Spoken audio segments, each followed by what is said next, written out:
Welcome back, and further to our little course on Excel that we ran here on YouTube. I was asked by a school teacher to create a random name generator, which we have here. As you'll see on the screen, there are names being randomly pulled from a list. All I'm doing here is continuously pressing F9 on the keyboard, which is randomly generating names from a list. This could perhaps be used in a classroom. It could be used in a pub quiz for randomly pulling in team names, all sorts of uses for this. And the formula we're going to use is RANDBETWEEN. We'll get to that in a moment. First of all, let's take a look at the sheet that contains the data. There are two sheets running here. One that contains the data, the list of names. We've got the formula that lives in here. We'll take a closer look at that in just a moment. And this is just telling me that it's of no importance, so it's random. So as I press F9 here on the keyboard, you'll see that the names are randomly being pulled in from this list here. So what we're going to do here is create this sheet from scratch, and I'll do this as quickly as I can. I'm just going to use the same names, so I'm going to copy those. I've got a blank sheet ready here. I'm going to copy those names in here. So these are our names. Let me just resize everything so that we're all at 18. There we are. Right, okay.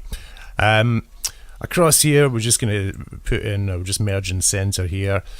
This is where our, I'm just going to tell it it's going to be random. It's of no importance whether you do this part or not, but in here is where the formula is going to live. Let's merge and center that. Now the formula is it's called RANDBETWEEN. So RANDBETWEEN are the as you can see on the screen now. I'll post this formula down in the bottom of the comments section.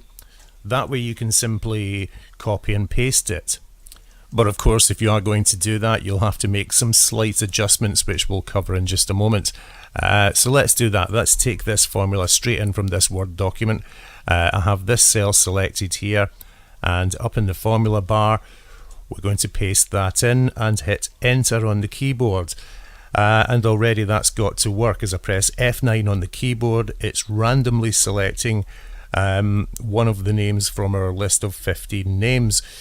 Now let's make some adjustments to that. We can either take one of these away, or what we'll do here is add an extra name here. So we're going to call the extra name, I'll put it in bold capitals, newer, and we'll call that Z. Okay, so Z newer is our new entry, our new name that's gone into the list.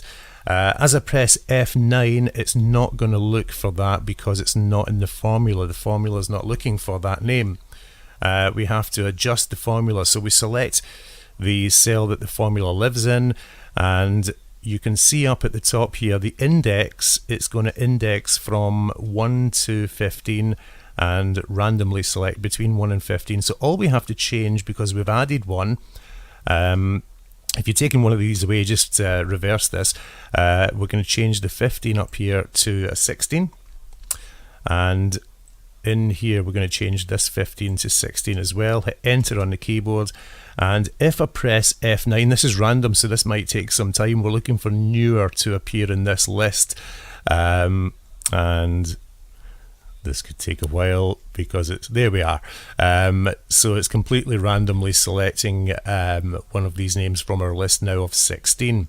Okay, we want to make, let's just call that sheet here, let's rename it, it's of no importance. We'll call this names.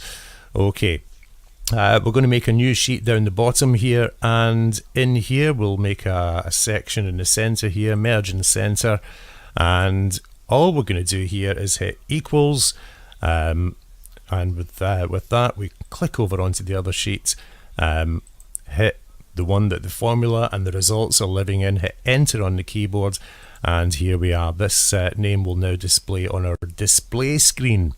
So let's upsize that a little bit so we can see what's happening. Let's just take it all the way up so we can see what's going on. We can color code the sheet as well. Let's just do that, and we'll make it this kind of color. Okay, what you might want to do if this is going to be used for display on an external screen, like a big screen, projector screen or television, you might want to center the text. Obviously it's already done, but also align it center to the actual box by using this middle align button up at the top. And also what we might want to do here is wrap text, because if the name, that means if the name is too long to fit into the section here, it will wrap the text. It will put it into 2 lines for us. So center and wrap text. And of course, if I press F9 on the keyboard now, we're seeing all these names being randomly pulled from that list. And there's our newer one that we added, of course. So that's basically how that works. We're pulling in random names from our list that we've created using this RANDBETWEEN command in Excel, which has lots of different purposes. You may have a reason for using this, that's going to suit whatever purpose that you're using this for. Now, of course, this is our display screen, so we can let's rename it. We'll call it display. And if this is to go on to a projector or something else, you could actually dual screen this. So once we've got this screen selected here, we go for view up at the top here and new window. And what's happened here is a new window has opened solely with that result in it. So we can drag that if we're using multi-screen like a projector or a separate display. We drag that onto the other screen and maximize it. We might even want to hit select, view and zoom to selection, which is going to make it the size of the screen. So that's going to display on the other screen, and of course as we hit F9 continuously on the keyboard, it's going to randomly pull the names, and you can see the same things happening in the background here. It's the same formula, the same name that's pulling as we press F9 to refresh. So there we are. That's how to use the RANDBETWEEN command within Microsoft Excel. And as we mentioned, lots of different purposes for utilising that command. Thanks for watching. More to come here on Computer in Support.